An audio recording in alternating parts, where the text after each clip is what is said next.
Welcome to CSI Chat, where every topic's fair game. From finance to mysteries, we'll never be the same. Our hosts an accountant with a knack for a joke. We'll dive into the details and laugh until we choke. CSI Chat, where the numbers beat the fun. We'll explore every subject under the sun. Okay, well, we are really lucky today to be joined by Barbara McQuade. I'm going to give a little bit of background on Barb. She's got and I'm just going to scratch the surface here, frankly, on Barb's background because it is incredibly impressive what Barb, your career and the things that you've accomplished. So I'm just going to touch on it very briefly. We'll talk a little bit more about your background in a bit, but here's just a very brief synopsis on Barb. She is a professor at the University of Michigan Law School, where she teaches courses in criminal law, criminal procedure, national security, and data privacy. You may have seen her on TV. She is a legal analyst for NBC News and MSNBC. She is also co-host of the podcast Sisters-in-Law, which I would encourage everybody to check out. What we're here to talk about today is the fabulous book that Barb has written. It's called Attack from Within: How Disinformation is Sabotaging America. And again, we are in a world of social media and frankly information overload, and a lot of that information is disinformation. And I would highly encourage you to take a read of Barb's book. It's very interesting in terms of how disinformation is used as a tool, especially by folks who are in politics, but also others as well. And before all of this, she served as the United States Attorney for the Eastern District of Michigan. And if you look at some of the cases that Barb has been involved with, they are very high profile cases. She's got a very impressive background. But before we get into disinformation and all of that, Barb is also a big sports fan. And as we were talking before we turned on the switch here, is I actually grew up in Sault Ste. Marie, and the closest professional sports team within a drive to the Soo is Detroit, and Barb is also from Detroit. So we actually have a fair amount in common in terms of Detroit sports teams. So I got to start this off, Barb, with a couple of sports-related questions. Now, full disclosure, I'm not as big as a Detroit fan as I used to be, because since I moved to Toronto, the Toronto-related sports teams have kind of taken over my allegiances. But Detroit is still a close second. Good let's man. call it. Yeah. So we got to start with a couple of sports-related questions just Sure. to sort of get this going. And if I go through your Twitter feed, there's actually a fair amount of sports-related tweets that are included in there, whether it's the Tigers or the Lions or whomever it may be.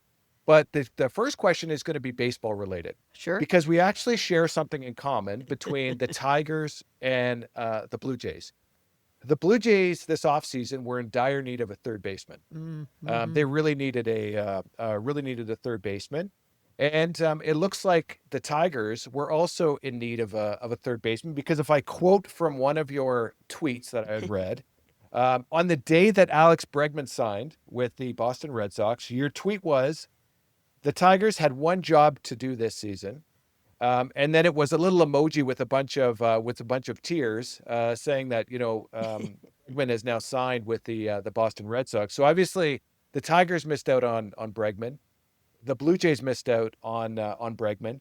But I got to get your perspective, because 3 years, $120 million, with I think a bunch of opt-out clauses that are built into that contract. From your perspective, do you think the Tigers were actually better off to sit this one out, or should they have pulled up the Brinks truck and signed Alex Bregman? What are your thoughts on that, Barb? Yeah, he really feels like one who got away. I think the Tiger, I don't know how you're feeling in Toronto, but he was kind of like the one missing piece we really needed in our infield. Now, maybe it'll turn out okay. We've got Jace Young, who's young over there. We've got a couple of the other guys we can plug in there and play if we need to. Matt Vierling will play a little bit, I suppose. But I think the Tigers maybe feel a little bit scorched by the big contract they gave to Javi Baez, who's been kind of a bust. I mean, really quite a big bust. And they give him long-term big money, and he's still there, and they're stuck paying him. So he's like this, bad spot in the lineup where he's likely going to be a strikeout or a ground out or something.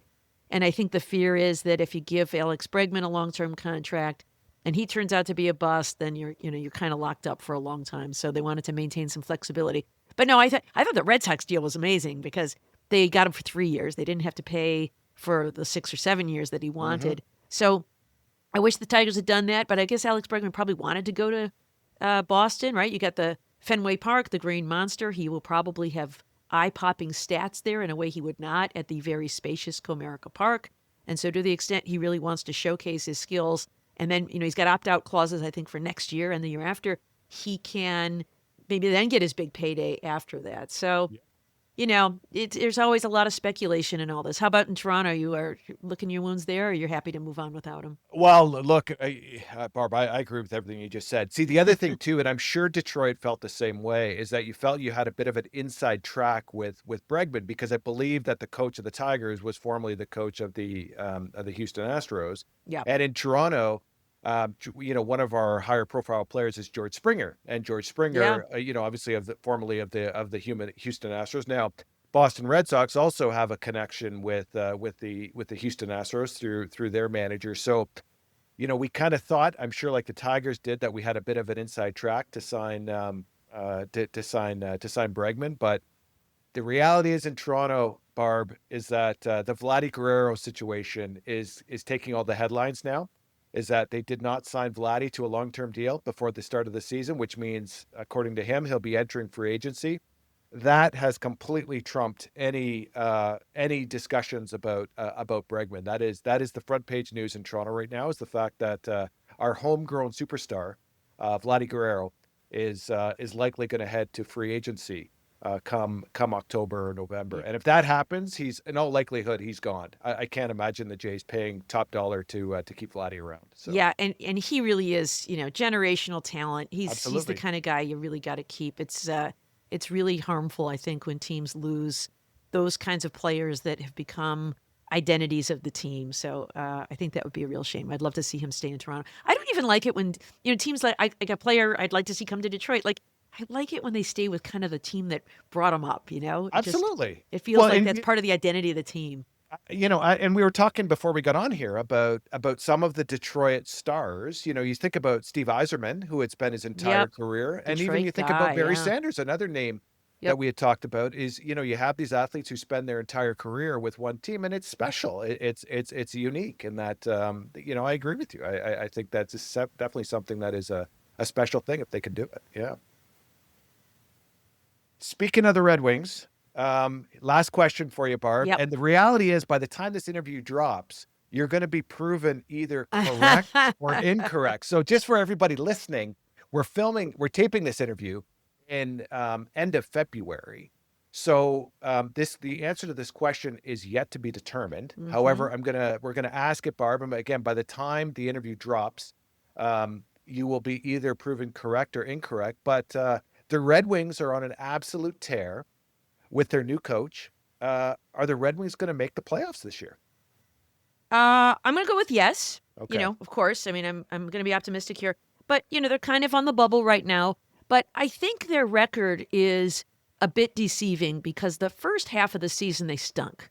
And then, they switched coaches around Christmas time and suddenly were much better and saw a big boost. The big phrase around here is a big boost in energy. They're suddenly playing with more urgency.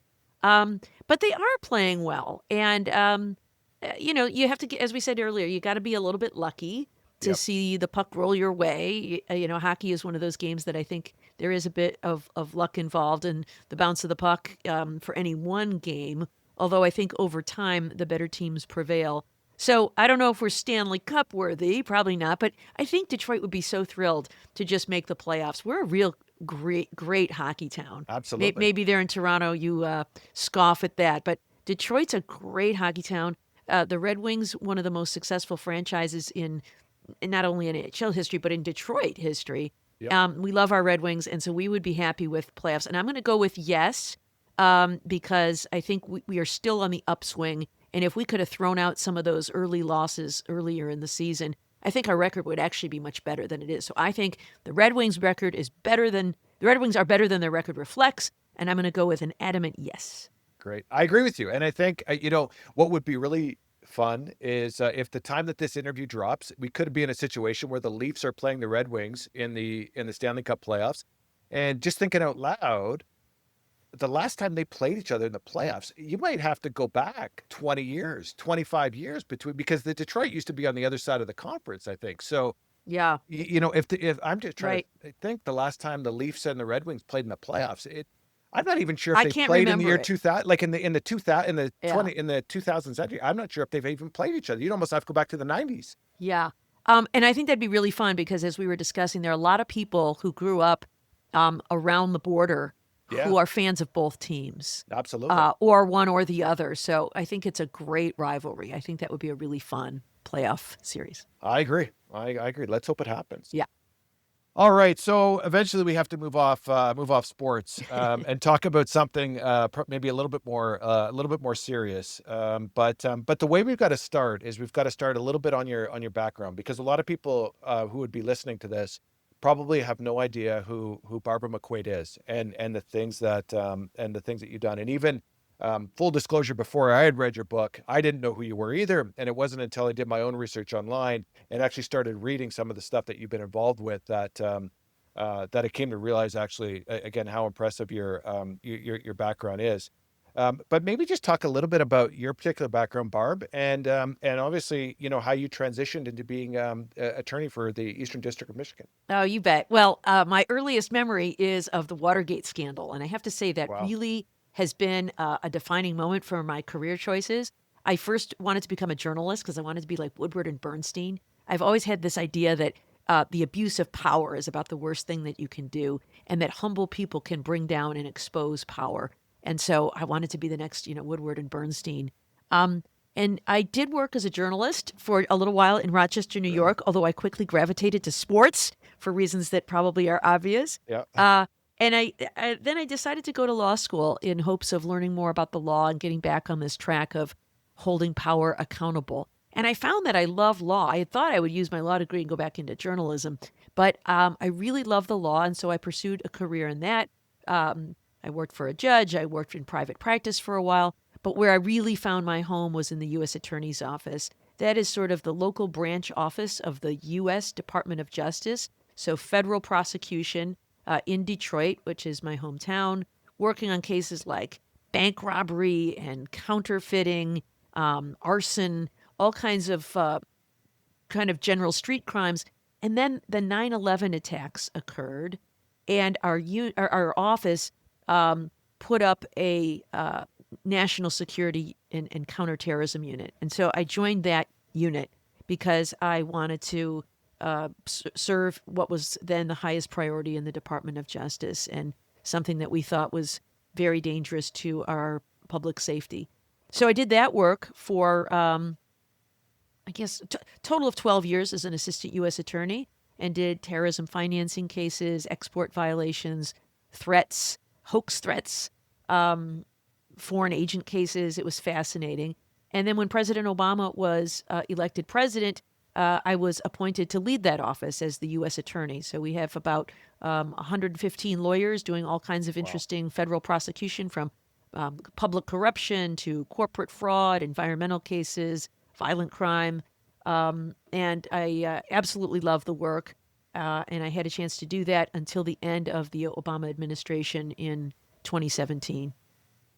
So those positions, those are politically appointed as the lead attorney. That's a political appointment. Is that how that works in the United States? Yeah, only the last one. So when I was an assistant U.S. attorney, those are all career positions. I hired in during the Clinton administration, worked through the administration of George W. Bush, Barack Obama, and but then the being the lead of the office, the U.S. attorney is a political appointment, appointed by the president, confirmed by the Senate, and so it is not unusual that the new president, when they come in this case Donald Trump, asks U.S. attorneys to resign so that he may appoint his own U.S. attorneys. And that's what happened in 2017. I see. And how many U.S. attorneys would there be in the United States? 93. There 93. are, judicial districts across the U.S., and depending on the size of a state, there might be only one U.S. attorney, or there might be as many as four. California has four. Michigan has two. Our state is divided kind of right down the center vertically. If you were to draw a line vertically down the mitten, the Eastern District of Michigan, where I served, is on the east side of the state. Got it. And how do they select which cases would then actually go to your office? Like, what sort of criteria would a case need to meet in order to hit your desk? Well, two things would have to be true. It would have to be a violation of federal law, an act of Congress, and it would have to occur within the Eastern District of Michigan, this half of the state that we cover. And so, in addition, we would work with law enforcement agencies to identify priorities. We're not going to bring possession of one marijuana cigarette. We want to handle cases that will have the biggest impact on public safety and quality of life in the Eastern District of Michigan. And so over time, we develop what we call prosecution guidelines so that if it is a fraud, it must, in general, exceed a certain amount of money. If it is drug trafficking, it will be at the trafficking and cartel level. Public corruption, now that might be any public official within the Eastern District of Michigan who's accepting bribes or engaging in extortion or fraud might be brought to justice there. Corporate fraud occurring here. We had some big cases against Volkswagen and Takata airbags. So quite a variety of cases, but the two main criteria, violation of federal law occurring in the Eastern District of Michigan. And if you look through your resume, again, these are very, very high profile cases. If you were to pick one of the cases, which I can imagine would be difficult, is there one that sticks out as kind of the pinnacle? I know, you'd prosecuted, I think, the former mayor of Detroit. There was also an individual who tried to blow up an airplane. I think that was that was another one. Yeah. Maybe just give some background on, is there a case that kind of sticks out as saying, what, on the top of my list, this is number one of all the cases that I've worked on and prosecuted? Well, the two you mentioned certainly are among the most significant that we handled. But I think the one that comes to mind is one that really affected individual victims in a profound way. It was a cancer doctor in suburban Detroit who was very successful. He had a reputation for curing patients of cancer. And we got a tip on a Friday that this doctor was actually lying to patients, falsely telling them they had cancer when they did not, so that he could administer expensive chemotherapy treatments for which he received reimbursement from the federal Medicare program. And so we had lawyers, we had agents, we had analysts, we had nurses scouring files all weekend to determine whether this was true. And by Monday morning had concluded that yes, it was. And so our team spent Monday developing search warrants and a complaint, and by Tuesday morning, he was arrested and his 7 properties had been seized. Ultimately, we concluded that there were 515 patients that he had defrauded in this way. And while they were relieved to find out ultimately that they did not have cancer, they had suffered sometimes permanent damage. They lost hair, they lost teeth, they had nerve damage, they had organ damage, because chemotherapy, of course, is poison that gets injected into our bodies with the understanding that it's better that we cause some of this collateral damage because it is what will kill the cancer cells. He eventually, because of the strength of this case, entered a guilty plea and was sentenced to 45 years in prison. And the thing that always stuck with me was at the plea hearing, the judge asked him, so why did you do it? Was it for greed? He made $34 million on this scheme. Was it for greed? And he said, yes, greed, but also power.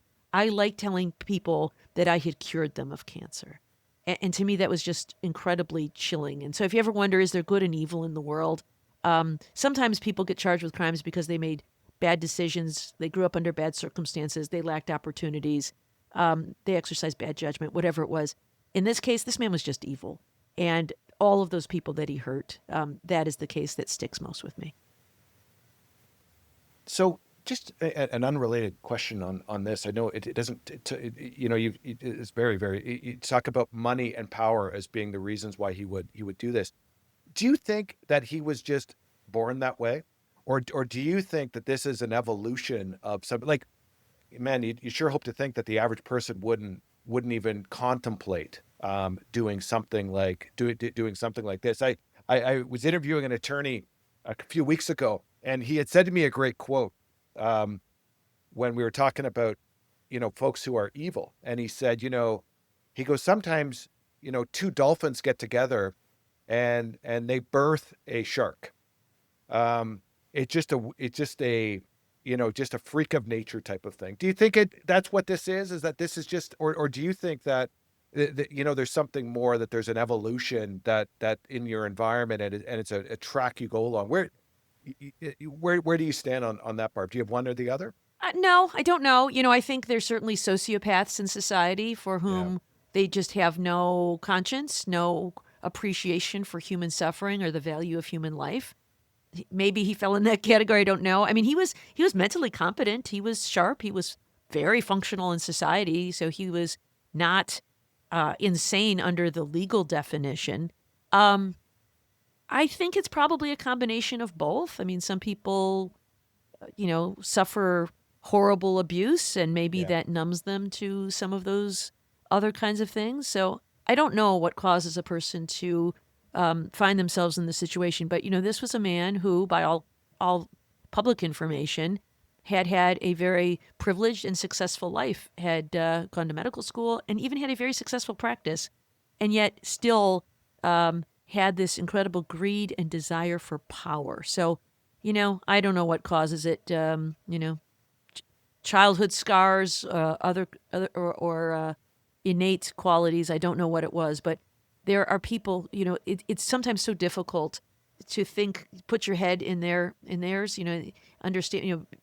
Be in their shoes and understand what is motivating them, because it's just so different, I think, from the other ways people act. I've seen many other people commit crimes because they felt desperation in their lives for some reason. They lost a Yeah. lot of money because of an addiction, whether it's gambling or drugs or alcohol.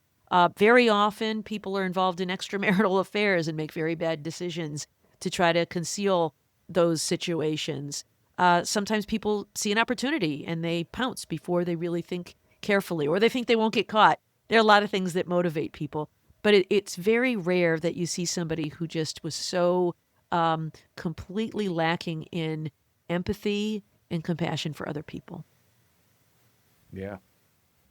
Uh, so you exited as U.S. attorney, and then what did you do after you exited as U.S. attorney?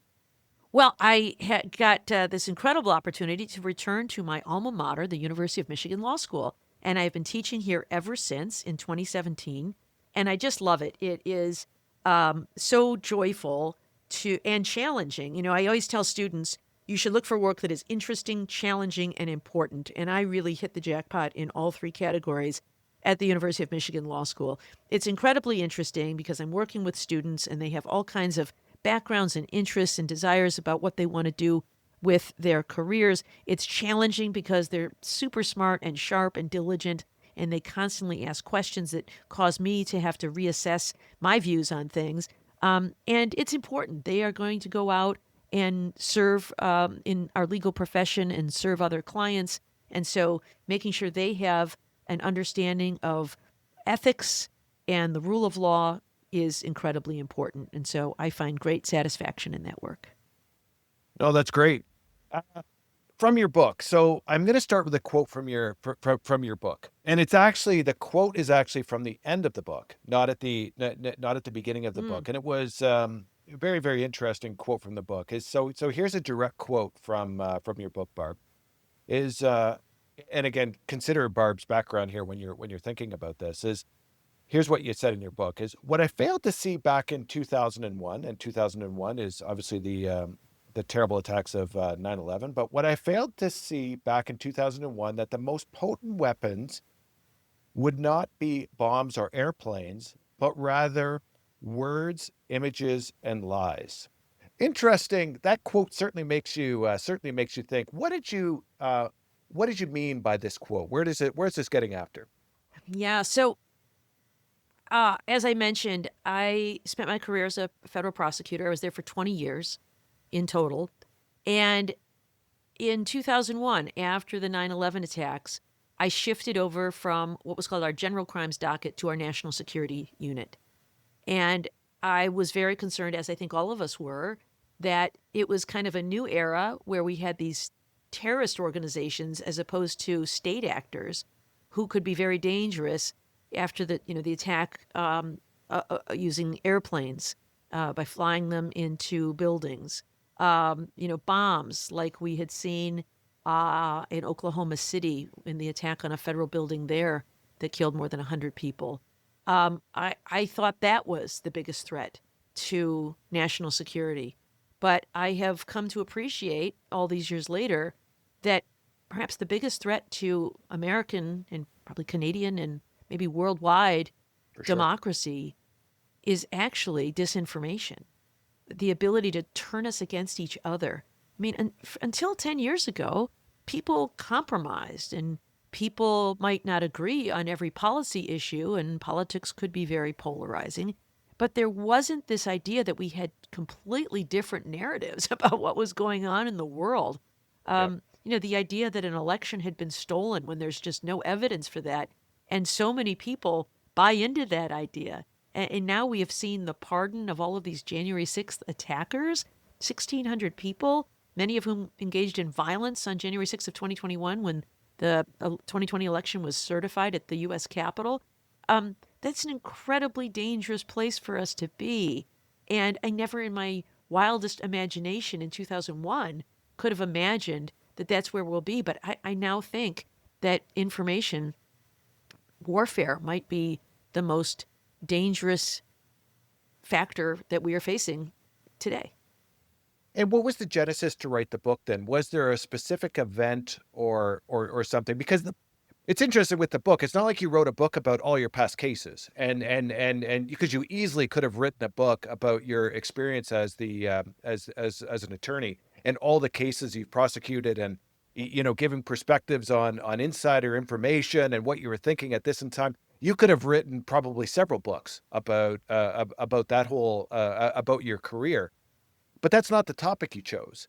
The topic you chose was something that is completely different than that, as you're focusing on disinformation.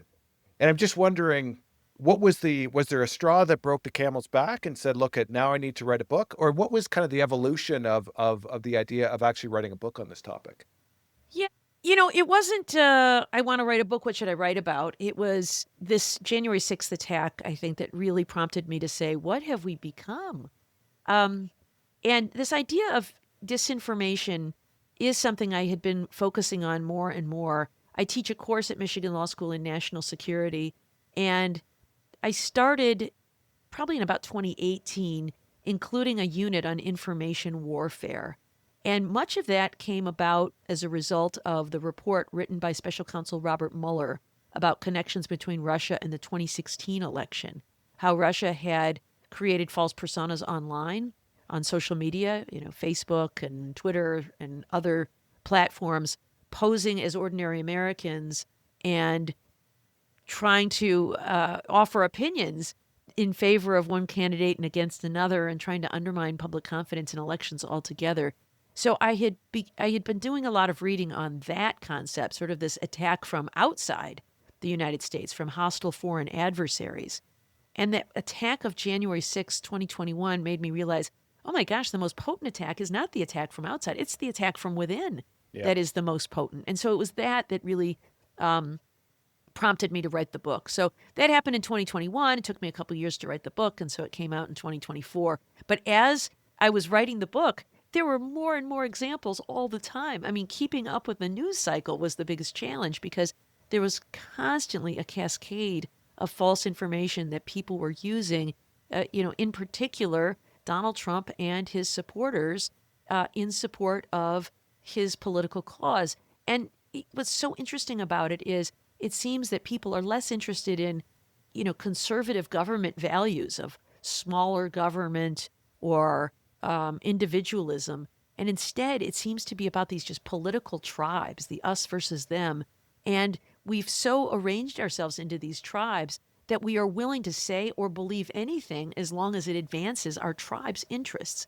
And that is what I think is so dangerous and so disturbing, and that I tried to capture in the book. And you did, and I think, and, look, you talk about this at length in the book, is some of this is human nature, is how humans are, how they're dialed up, and how, and their brain chemistry and all that other sort of stuff, is that there's a way to capitalize on and it's probably multiplied in today's day and age with, with social media.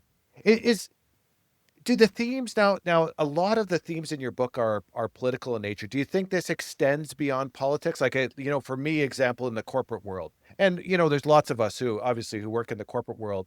Do you think that when you're writing your book, did you find lots of examples of how it would go outside of politics, or is this still something that is primarily used by politicians, just given the nature of the beast, and that these are elected officials, and they obviously need people in order to get them into their positions? Do you think it extends beyond politics, or is it still pretty much just focused on it as a political issue? No, I do think it extends beyond politics. I think for any truth out there that is harmful to someone's interests, disinformation has become a valuable tool. I mean, look at the COVID-19 pandemic.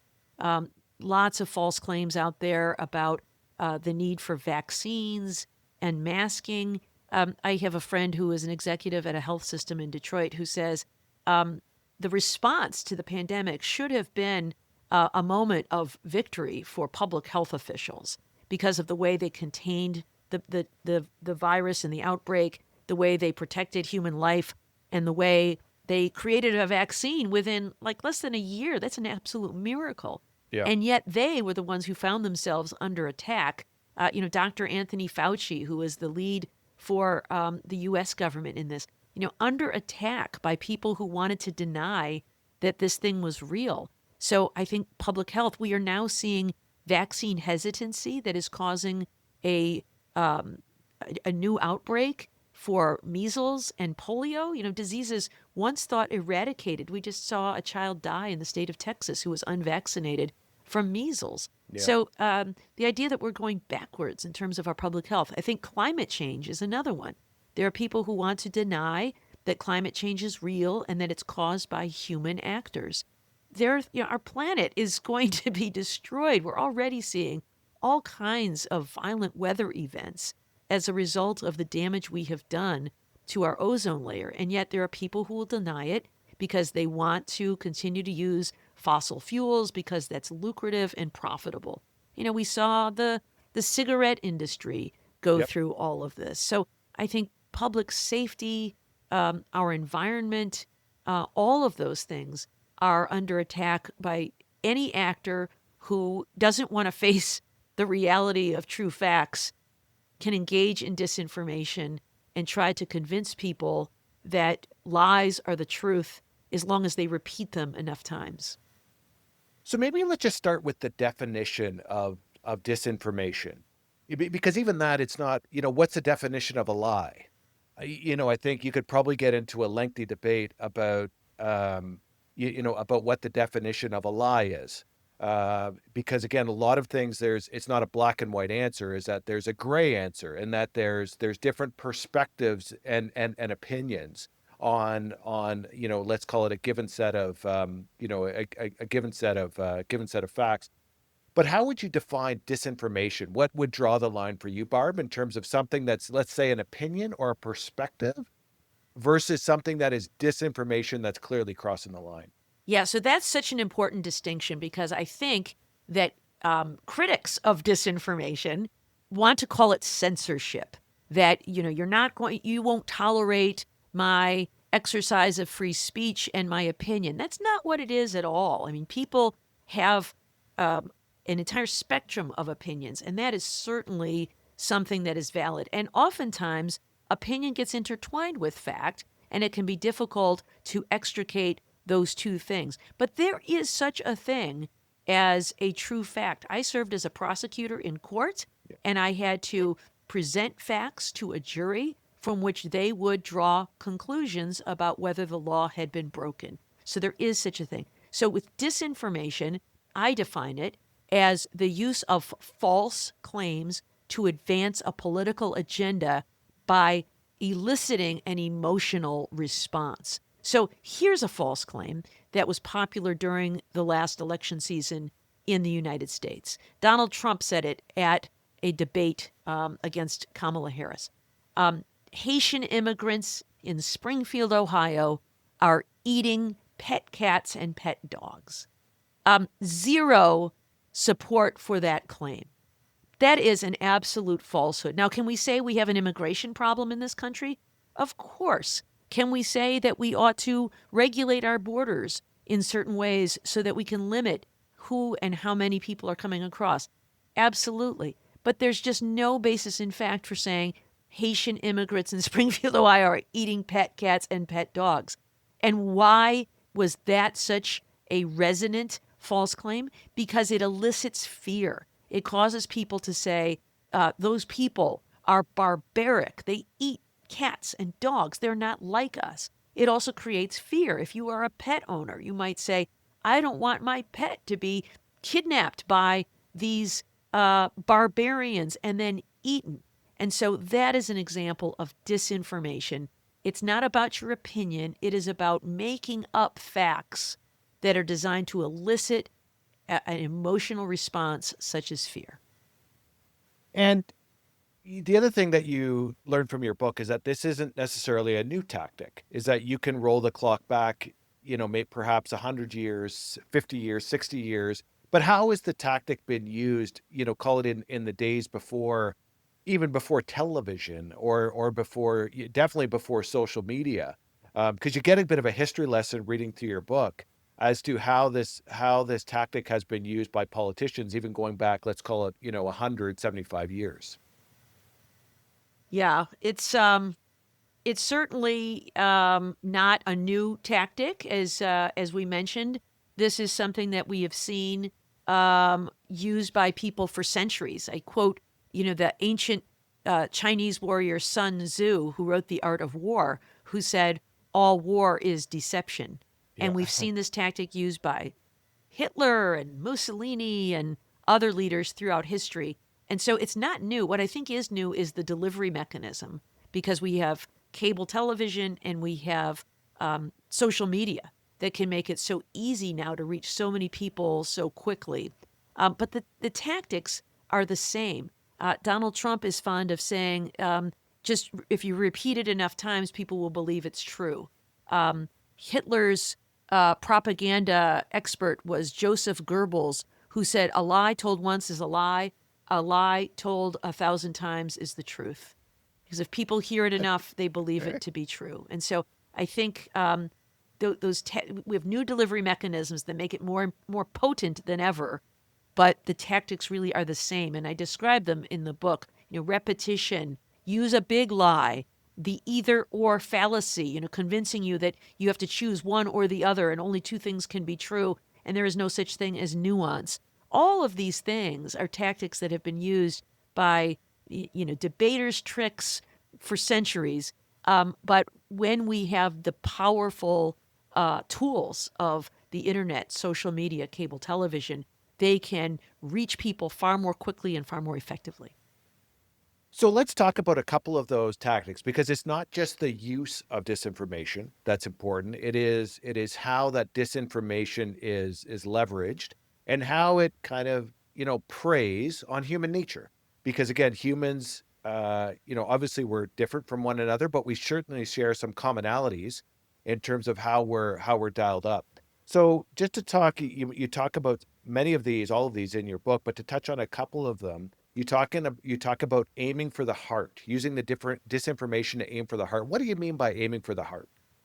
So this is about using emotional tactics as opposed to logical tactics. I'm going to prey on your fear, or I am going to prey on your biases as opposed to making a logical argument. I think it's why sometimes some politicians fail to break through, because they're perceived as like too wonky. You got a 5-point bullet plan. I got to go to your website and look at, your economic plan. Like, what is that? Instead, you try to appeal to people's feelings and emotions. So this idea that, white people are being replaced by people of color, that preys on this fear that you're going to lose what you have. You've spent generations building up what you have in your family, and now these other people, these different people, are going to come in and take what's rightfully yours. So there's been a lot of talk recently about how diversity, equity, and inclusion means that white people come in last. It is appealing to this fear, I think, that what you have worked to earn is going to be taken from you by people who are undeserving. Of course, my view is that diversity, equity, and inclusion is anything but. It includes people who are rural Americans. It includes people who are veterans.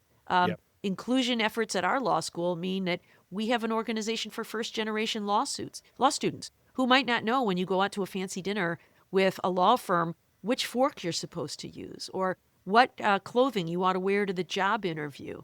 Yep. Those things are really important to help people be included in the legal profession. And so instead, we target DEI as programs that are designed for special interest groups and against ordinary Americans. And so I think those are false claims, but they appeal to emotion over logic.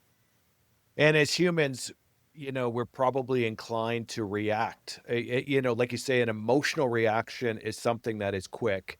A logical reaction is something that takes a little bit more time and effort. Like you say, here's my 10-point plan. Well, I got to go on a website. I got to read it. I got to learn it. But if there's a quick tweet Yep. that drives an emotional reaction, presumably that's a quicker win than, having someone spend the time to go figure something out, presumably. Is that fair?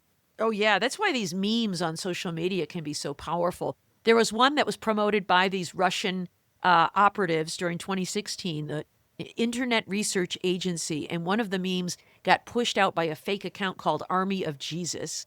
And for many months, Army of Jesus had kind of groomed his followers to make you think he was, just kind of this ordinary Christian. He posts things like, love your neighbor, and what would Jesus do? And things that were very non-controversial. But then as the election approached, he started pumping out more emotionally charged content, including one that depicted Jesus arm wrestling with the devil. And the devil saying, if I win, or if Hillary wins, I win.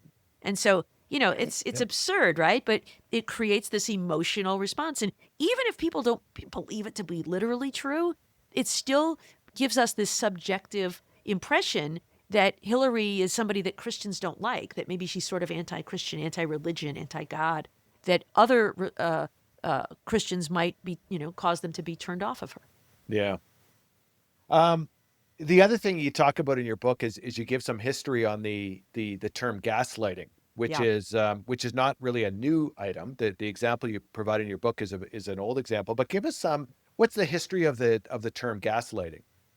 Yeah, so maybe some of our older listeners, or I guess it's had several remakes, are familiar with the play, the movie called Gaslight. And it's actually set at a time when people still use gaslights in their homes. And it's about a wealthy heiress who marries a man who's a manipulator. And he's trying to convince her that she is losing her mind so that he can put her in an insane asylum and inherit her wealth. And so he does things like, have a servant knock on the walls, so that she thinks she's hearing things. And she says, "Did you hear that?" He'll say, "No, darling, I didn't hear anything. Oh, your mind must be playing tricks on you again." And then one of them is to dim the lights in the room and to say, "Do the lights look dimmer to you in here for some reason?" Dim the gas lights, and say, "Oh no, darling, they're just as bright as usual. Your mind must again be playing tricks on you." And so trying to convince her that she's the one who's crazy when she is accurately observing the state of the world. And so in the same way, to tell us things that we're not seeing, calling, for example, these people who attacked the U.S. Capitol on January 6th, calling them heroes and martyrs, that is absolutely gaslighting us. That is telling us to deny the facts that we observed with our own eyes. We saw this on video of this brutal attack. And yet to tell us that these are heroes and these are martyrs is an absolute act of gaslighting. And yet there are people willing to accept that because they care more about their tribal allegiance than they care about the truth. Now, we talked a little bit about how disinformation preys on human nature, because again, humans do have some similar qualities or characteristics that probably apply to most humans. So maybe just talk a little bit about some of these, because I think it's important as humans that we at least recognize that we are susceptible to some of these, some of these elements. But fear of a changing world, for example, Barb, how is Yep. that? How is that? How does that relate to human nature? Yeah, this was my favorite chapter to research. I read a lot of books on cognitive forces because it's so interesting. And all of us have these innate human qualities. A big part of it is self-preservation. Yep. We have fight or flight instincts because we want to protect ourselves. And so one of them is fear. And fear of a changing world is something that all of us feel at some level. So, the pace of change is going quickly. There's a book I read called Future Shock about how the pace of change comes so quickly that we can't adjust. And so, there were times when we lived in these agrarian societies when we knew what tomorrow would bring. And now, technology is changing, climate change is changing.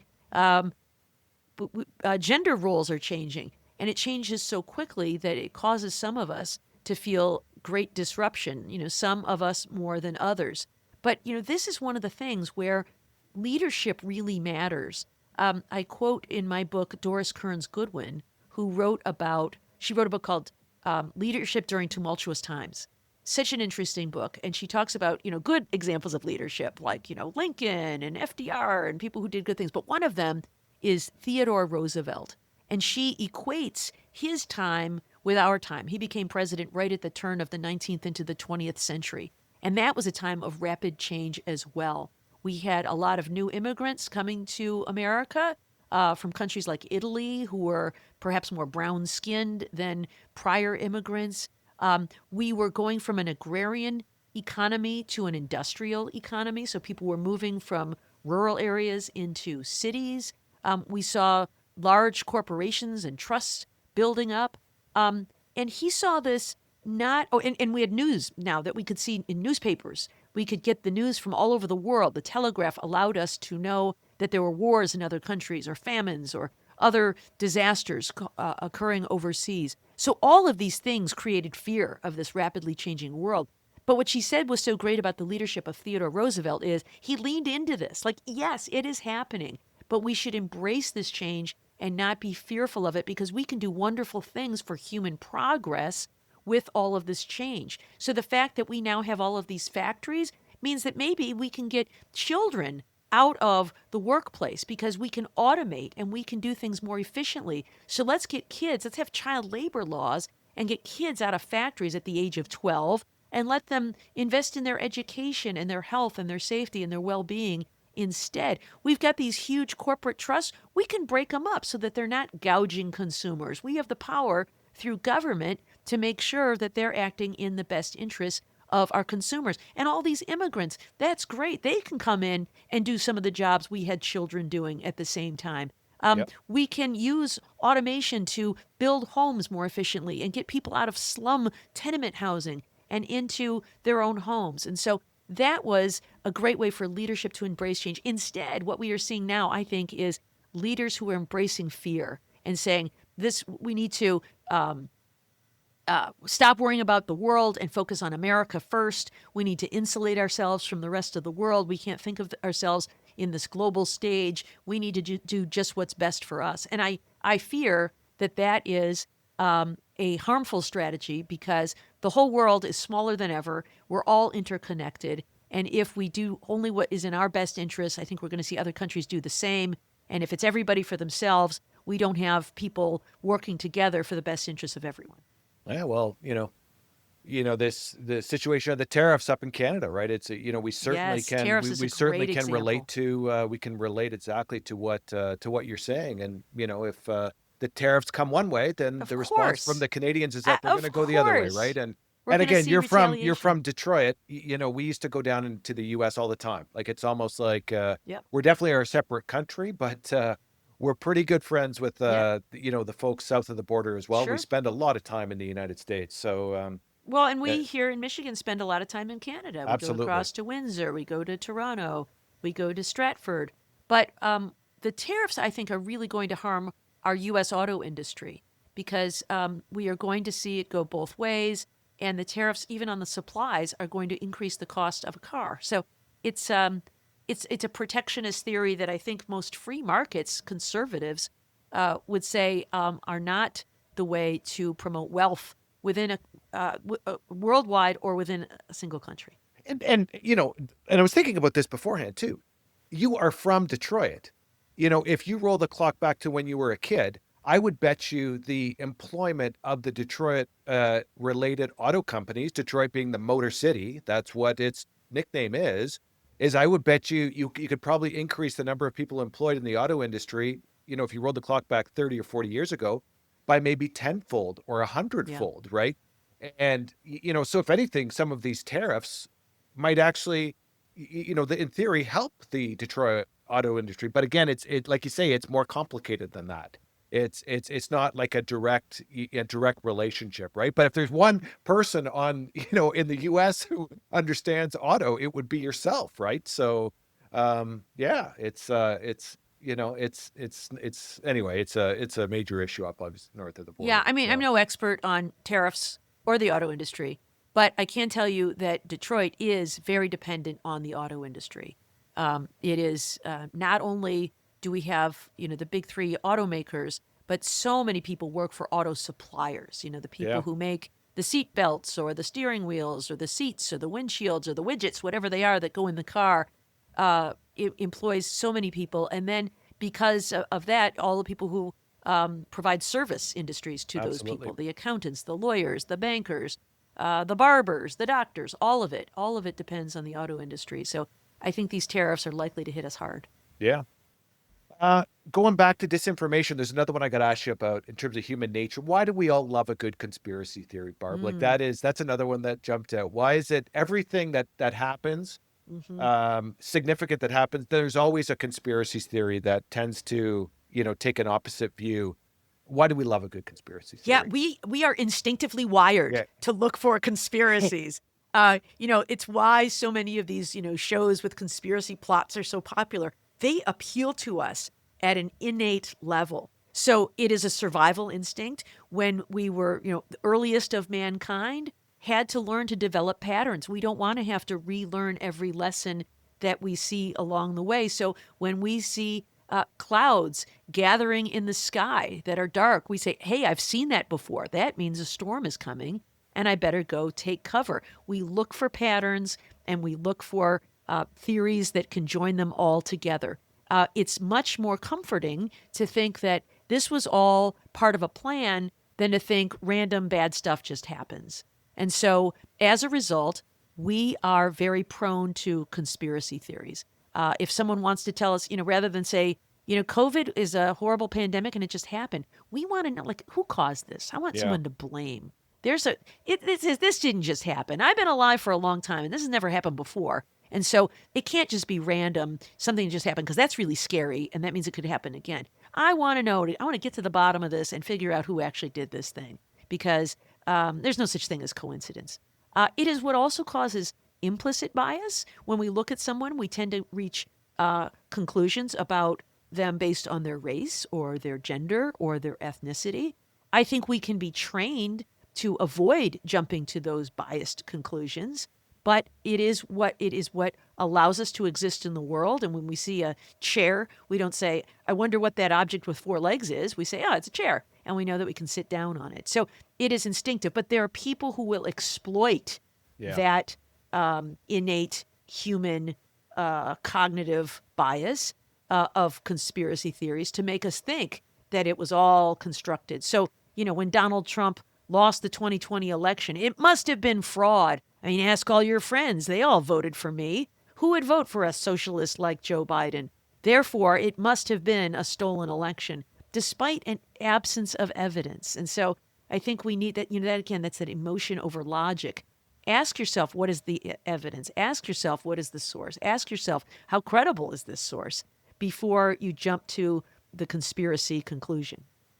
And is that the best way for us as human beings to, fight disinformation and fight some of those human tendencies, is to recognize kind of our limitations almost as human beings, and where, some people can pull some strings on us in a certain way, but recognizing those and then trying to, do more research. Is that the best way to kind of fight those those natural human tendencies?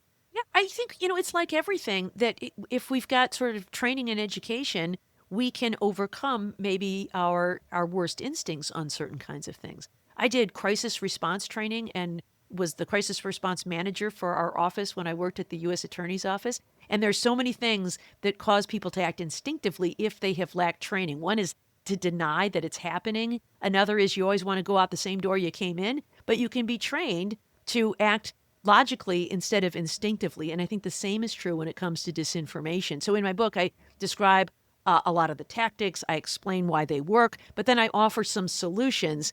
And some of them are just good media literacy tactics. In some countries like Finland, they train students from an early age to be good consumers of information to promote good media literacy. Finland, of course, is very near Russia, and so they have been bombarded with disinformation for decades, and they've kind of figured it out, and I think we can take some good lessons there. And so some of it is, don't get sucked into an emotional response. Ask yourself, who is the source? Look to see if you can find a second source for this information. Is this the only person saying this thing? Or is it being reported in multiple places? Ask yourself how credible the source is. If I just read it because some guy posted it online, somebody named Eagle Warrior wrote it on X, that's probably not a credible source, So I need to go back and see, is it being reported by the Canadian broadcast system? Is it being reported by the public broadcasting system in the United States, by the BBC? Is there a credible source to this thing? Is there data that is credible? Is it based on a scientific study? And if so, how reliable is that? Do I understand the difference between causation and correlation? Is the sample size of the study one that is reliable, or is it so small that it can't be reliable? I took a great course in college called How to Lie with Statistics, which was also a basis for this book because I've had a lifelong skepticism of scientific studies. I learned then that when they say 4 out of 5 dentists surveyed recommended Trident gum to their patients who chew gum. That sounds pretty good, right? But think about what we're saying here. Number one, it's being recommended to their, this is the gum recommended to their patients who already chew gum. So Trident, sure, that might be better than, Bubblicious or whatever else is out there. But the other thing is 4 out of 5 dentists surveyed. How many sets of 5 dentists did you survey? Was this the first set, 4 out of 5? That's pretty good. Or did you take 5,000 sets of 5 dentists until you could find one set where 4 of them said, yeah, I'll recommend Trident gum to my patients who chew gum. So it's really important to be a literate consumer of media so that you are understanding what is being said and what you can count on as accurate and what you might want to view with some skepticism. Yeah, it's funny you bring up those ads because a lot of them, or some of them, would have a little asterisk beside them. However, the words that would follow the asterisk would be in tiny little print. Yes, way down at the bottom. Exactly. You probably need about 100-inch television with, with my vision, I would probably need 100-inch television with super high def in order to read it. And the other thing too is that in a lot of cases, when they display the words on those asterisks, the time in which they display it is a lot less than when the actual main, like you say, 4 to 5 dentists see this. Yeah. And then they'll put on the asterisk and the other piece and it's gone within, 2 seconds. It's like they tick the box on the legal requirement and it's gone. So you got to be taping it slow-mo, expand, and then maybe you'll be able to read that. Maybe you'll be able to read that asterisk. Yeah. Or the radio ones where they read it really quickly. Do you ever have those? I can't even imitate it, but the reader gets on and speaks it like super high pace. Like, what did he just say? Is there ways to reduce disinformation? Obviously, you've got a legal background. I guess the first question would be is it just like, do we even stand a chance? You look at all the ways that there is to reach people out there. Radio not so much anymore, but television, podcasts, Yeah. social media. There's all these different ways to reach people and can say what you want to say. Is it too late already, Barb, or is there ways that we can reduce the amount of disinformation that's out there? Yeah. So, it's interesting to think of disinformation from both the supply side and the demand side. And from the supply side, I think it's pretty tricky. Here in the United States, we have the First Amendment to our Constitution, which protects our right to free speech.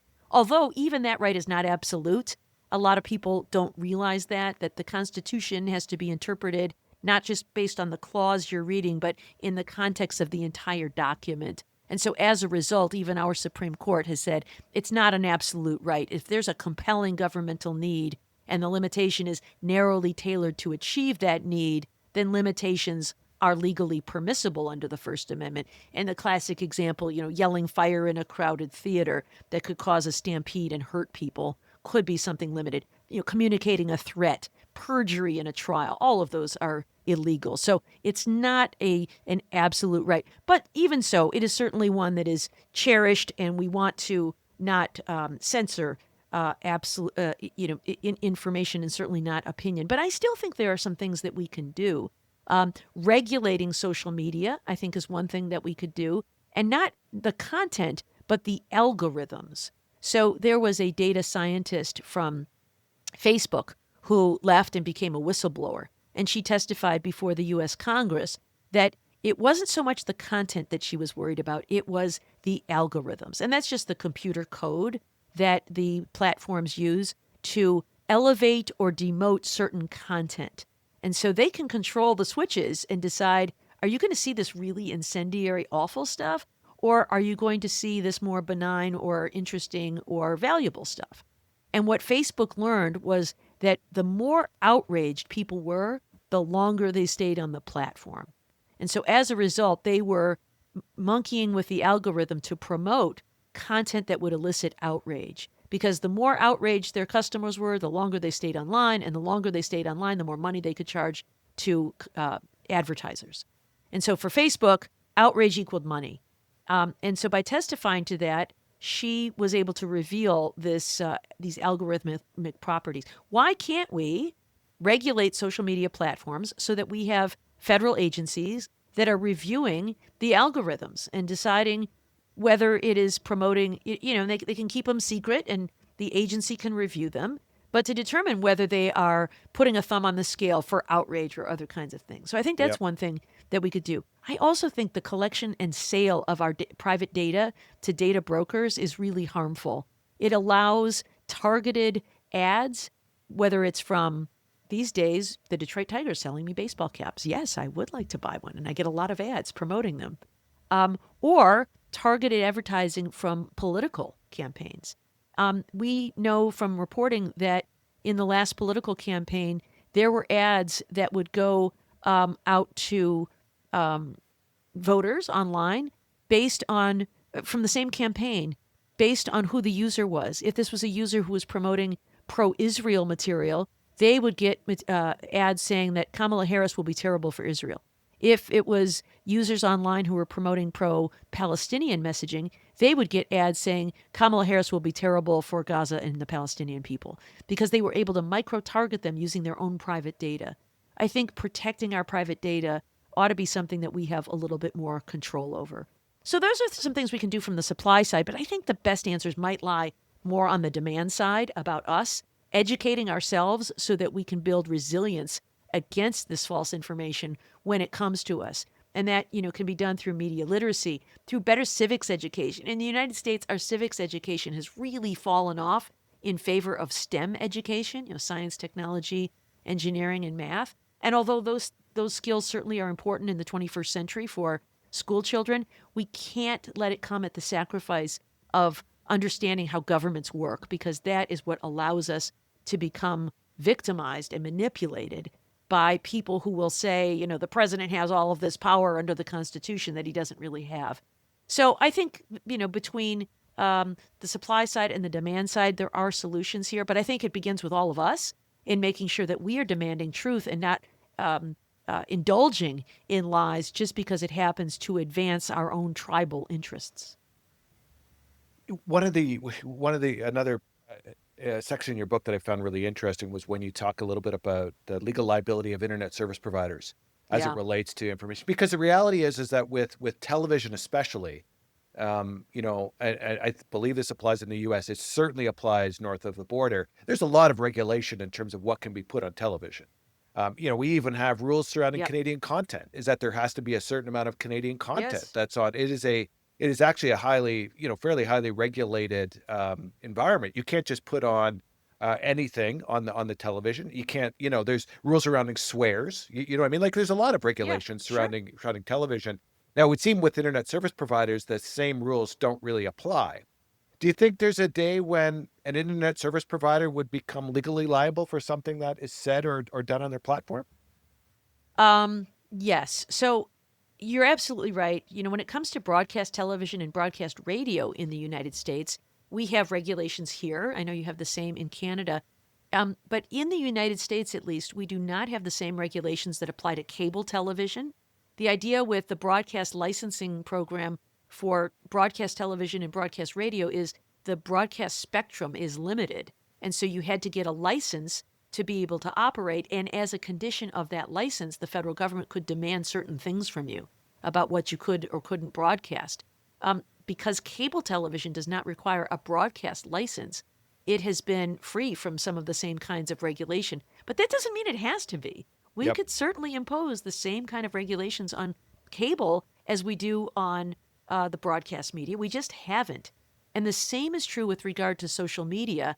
I think we could absolutely have regulations that, as we said, require the oversight of the algorithms or that protect our personal data. So all of those things could be regulated. They just haven't been. In the United States, we have this thing called Section 230 of the Telecommunications Act of 1996, and it specifically granted legal immunity from internet service providers on the theory that we wanted to promote innovation and creativity and investment. And all that was great in 1996, but here we are almost 30 years later, and the world has changed, and the way we think about social media has changed. And so to use the same rules we used 30 years ago really doesn't make any sense to me. It's a little like raising a baby alligator in your bathtub. It's adorable while it's still small and harmless. But, once it grows into a man-eating predator, Exactly. you ought to be thinking about different ways to regulate the thing. Well, one of the areas that have gotten some press is what they did in Australia is they banned social media for people under a certain age. And what it sounds like, from what I understand, is that Mm-hmm. the government will go after the social media providers in the event that those rules are not enforced or they find issues with that. I wonder if that's kind of, I think a lot of us in North America, at least up north of the border here, have saw that and said, man, well, that's a great idea. Yeah. What are your thoughts on that, Barb? Do you think that's a good first step and I, maybe it gets a little bit more prevalence over here in North America? I do. I think it's a really good first step. And even if it cannot be enforced, I still think it's a good rule because it sets a norm that this is inappropriate for people underage. I think it would cause parents to think twice and to maybe encourage their compliance. It's the same thing like giving alcohol to children.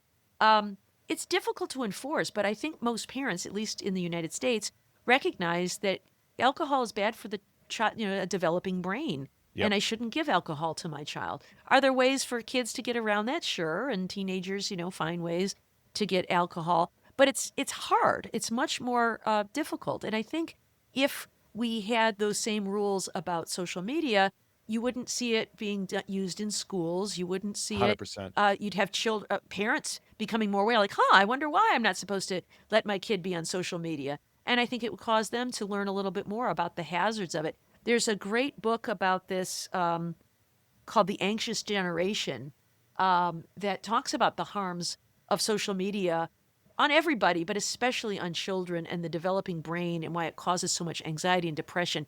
And if you have any interaction with children in your life, whether your own children or students, as I do, you will see that is real. These kids are incredibly anxious and depressed. And I have to believe that social media plays a role in all of that. Well, I look, and forget forget a kid who again is just learning and is very on in their early on in their life cycle. If you look at those in the workforce, there's studies out there that say the workforce today is far more stressed out and uptight today than they were 30 years ago. Yep. The reality is technology should be making our jobs easier, not harder. However, for some reason, Yep.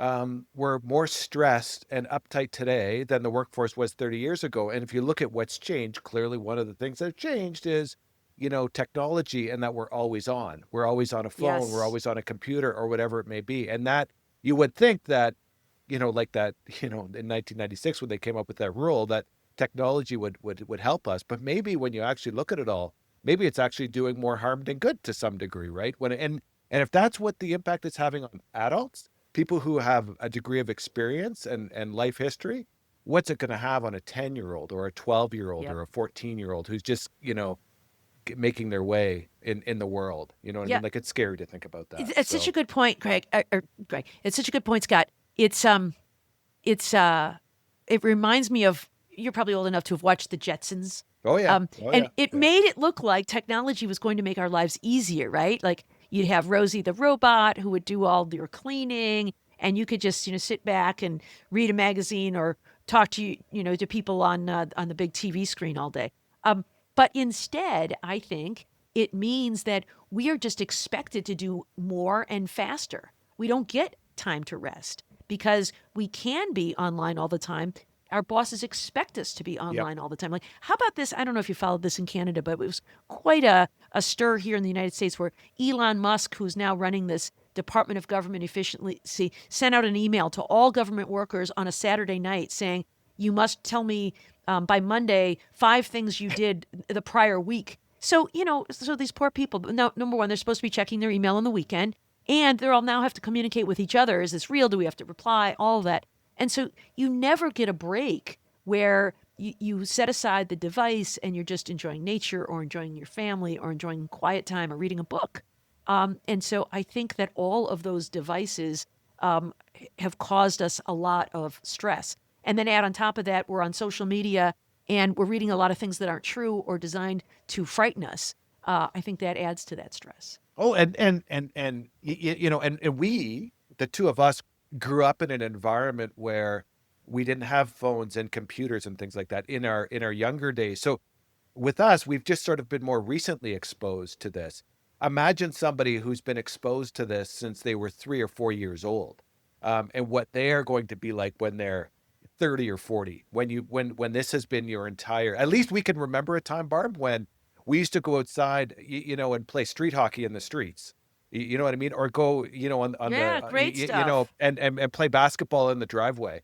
I look around our neighborhood and I certainly don't see that to the same extent. I've never driven down my street and had to stop while the kids moved the hockey net from the middle of the road, which used to happen all the time in my neighborhood, right? Yeah. Yeah, me So, too. We played all kinds of stuff in the street. Well, one of the challenges I think is that kids are expected to play in these more organized sports. And as a result of that, they don't learn how to make up rules or resolve disputes, right? Did you ever have the thing like he was safe, he was out, he was safe, he was out? And you come absolutely. up with, tell you what, we'll say he was safe and he's out. So the runner gets to stay, but we'll count it as an, like you came up with like compromise rules, right? And everybody's like happy with hmm it. Or we'll do a do-over. Yeah, okay, let's go. Even picking the teams, right? Like, Yes. is that used to be a big debate? Is how did you Yeah. actually select the teams? Now there's no team selection anymore. You put you're in a league and it's kind of all sorted out. It's all sorted out for you. Even if there is team selection, it certainly isn't up to the team members to select who's on the team. It's going to be up to the coaches and things like Right. that, right? So, Yeah. but back when we were kids, is we picked our own teams, and we were the ones that figure out who's going to pick first and all that sort of stuff, right? Yeah, So, which no, I you're think right. gave us good skills that help us to lead and Absolutely. manage and follow and communicate and resolve problems. So, a couple last questions here, Barb. You mentioned free speech. At what point does free speech cross the line where like you say in the U.S. it would actually violate the Constitution? At what point would free speech be crossing the line? Well, in the United States, at least, where we have our First Amendment, our Supreme Court has held that we certainly want to protect what we call the marketplace of ideas. And so just because your idea is offensive or unusual or unpopular doesn't mean it should be precluded. But that doesn't mean it is unlimited. So if I want to, for example, threaten to kill somebody, that's a crime. And the reason is that there is a compelling governmental interest in protecting people from acts of violence and even the fear that comes with a threat of an act of violence. And so the same is true. We've got federal statutes that prohibit fraud. I'm going to take your money by lying to you, that prohibit lying in court or to a federal agent. All of those things are criminal because there's a compelling governmental reason, and the limitation is narrowly tailored to achieve that reason. But, just lying to people on social media really is not a crime. And so there is also defamation law, which can help. We saw a famous case of defamation that was very successful here in the United States, where Donald Trump's lawyer, Rudy Giuliani, accused 2 election workers in the state of Georgia with rigging the election. Completely false. Stuffing the ballot box. Completely false. And so they were able to sue him for defaming them to the tune of millions of dollars. But so often the claims are not the kind of claims that are against the law. Just saying in general terms, the election was rigged can be very difficult to prove. And so I think that the law may not be our only answer here. I think we also have to do other things like educate ourselves to protect ourselves from it, and also try to set social norms such that disinformation designed to manipulate people is socially unacceptable. So I can remember a time when drunk driving was considered something that could not be solved. What are you going to do, right? People have too much to drink, and certainly if they kill somebody, well, that's a crime. And we can have, laws about operating a vehicle, but what are you going to do? You'll never solve the problem because people go to bars and they drink, and what are you going to do? Well, the Mothers Against Drunk Driving movement really changed social norms around driving while drunk to consider that to be not just illegal, but immoral, that you are putting your other people at risk, not just yourself, but you might kill an innocent driver or passenger or pedestrian out there because of your incredibly selfish and irresponsible behavior. I would like to see us treat disinformation in the same way. If you're going to make up stuff about Haitian immigrants eating cats and dogs in Springfield, Ohio, there should be a cost that comes with that in terms of moral approbation. And I think that we can get there when we raise awareness about how people are manipulating us with disinformation. And I totally agree. Another great example that I would use is smoking. Yeah, Again, sure. when we were kids, smoking was commonplace, right? Airplanes, workplace, Yes, go to the good mall, example. whatever it may be, is that people were smoking left, right, and center. And what you saw on television or listened to on radio was commercials about how it was the greatest thing ever, and about how you're almost missing out if you don't do it. Fast forward the clock 30 or 40 years forward, and the world has turned on its head, at least in North America, as it relates to smoking. If you want to smoke in the winter up here in Toronto, you're probably going to be huddling outside of a building in the freezing cold, smoking. It's certainly not an easy thing to do. You know what I mean? If you're trying to do it, while you're working, and like you say, it was an information campaign that Mm-hmm. educated people on the dangers of smoking. You know what I Yeah. mean? That I think it really, and we're starting to see that even with alcohol now. I think with alcohol, that seems to be the next one where, people are learning a little bit more about the impact that can have on the body. But in any event, smoking, compared, if you were to take someone 30 years ago Oh, and for fast forward sure. them to today, Oh, yeah. night and day, they wouldn't recognize the world I, as it relates to smoking. I've often thought about that. I can remember, you probably remember this too, Scott. If you're going to go out for the evening to a restaurant or some other place, you had to think about what you were going to wear because it would come home smelling like 100%. smoke. Like I would, 100%. I would say, oh, I'm going to wear my new sweater. I think, you know what? I'm not going to Yep. wear it because I don't want it. It'll like smell like smoke forever. I'll never get Yep. that stench out of it. Or your coat. I'm going to leave my coat in the car because I don't want it to smell like smoke when I come out of there. And now you don't have to worry about that. There used to be even smoking and non-smoking sections in restaurants, but you might get stuck at the table right next to the smoking section. You couldn't really avoid it. I can remember when people would smoke on planes. Absolutely. Absolutely. absurd. Yeah. So maybe the way I'll wrap up, Barb, is there another book in the pipeline? What's the next project? Is this concept of disinformation, you could probably update this book every couple of years type of thing, right? It's we never even talked about artificial intelligence Yeah. and some of the aspects of technology, but is there another book in the pipe, or maybe you take what you've already done and turn it into like a Netflix series on disinformation or something like that? Yeah, Is I there don't know. anything in the works? What's next for Barb? Yeah, no, not in the works. The paperback comes out in June. So Okay. I've been working on that. And I do have a new update. I've got a new introduction with some updates of things that have happened in the past year, including the US election. I continue to do a lot of book talks about this topic because people are very interested, especially as they see it all around them and all of these things I've warned of coming to fruition. So I continue to collect new examples. So I don't know. I haven't really thought about another book. It's really, as I said, I wasn't thinking like, I want to write a book and what should I write about? It was, I really felt moved to write this book because of what I perceive to be this threat to our national security. So I don't know. We'll see what comes next. But, for now, I continue to try to sound the warning about the dangers of disinformation. What about a memoir? Would someone who, with your experience, would they typically write a memoir that talks about your experiences and maybe giving a bit of an insider view, especially of some of those high profile cases you worked on? Maybe someday. For now, I'm fighting the good fight against disinformation. Or maybe Barb, maybe a book on the Detroit Tigers. There Maybe you go. That might be more fun. Yeah. What they need to do in order to get back to 1984. Yeah, the magic. How do they get that roar of '84 back Yeah. to the Detroit Tigers? Yeah, we'll see. Maybe that's a good book. We'll see. Until then, I'll be watching the Tigers and the Red Wings, and I always keep an eye on the Blue Jays and the Maple Leafs as well. So I hope to see your teams with some worthy games ahead.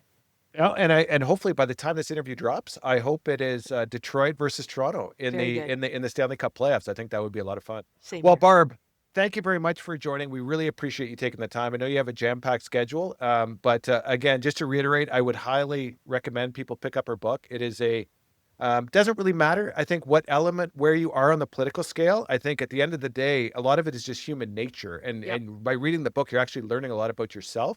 And I think we'd all be better off if we learn how to combat disinformation. But so I would highly recommend you take a read of the book. But Barb, thank you very much for taking the time. We really appreciate it. You're welcome. Thanks so much for the conversation.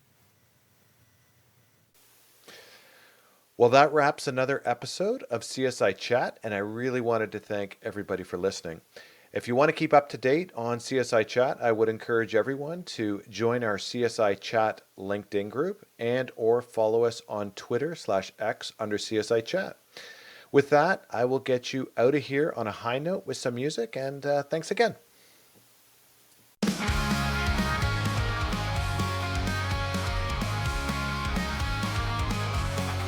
Welcome to CSI Chat, where every topic's fair game. From finance to mysteries, we'll never be the same. Our host an accountant with a knack for a joke. We'll dive into the details and laugh until we choke. CSI Chat, where the numbers beat the fun. We'll explore every subject under the sun.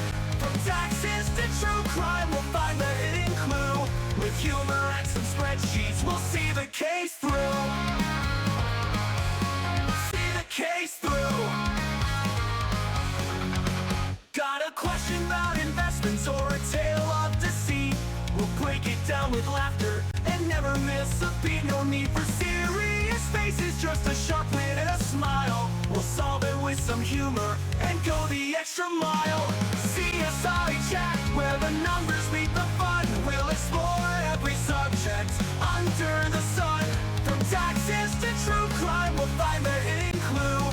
With humor and some spreadsheets, we'll see the case through. See the case through. Got a question about investments or a tale of deceit? We'll break it down with laughter and never miss a beat. No need for serious faces, just a sharp wit and a smile. We'll solve it with some humor and go the extra mile. Got a question about investments husbands or a tale of deceit. We'll break it down with laughter and never miss a beat. No need for serious faces, just a sharp wit and a smile. With humor and some spreadsheets, we'll see the case through. Tune in every week for a mix of win facts with a clever accountant who's got your back. We'll laugh and we'll learn and solve the mystery on CSI Chat, where the topic set us free. Tune in every week for a mix of wit and facts with a clever accountant who's got your back. We'll laugh and we'll learn and solve the mystery on CSI Chat, where the topic set us free. CSI Chat is the podcast you'll adore. With our accountant host, you'll always want more. So grab your headphones and join the fun on CSI Chat, where the mystery's never done.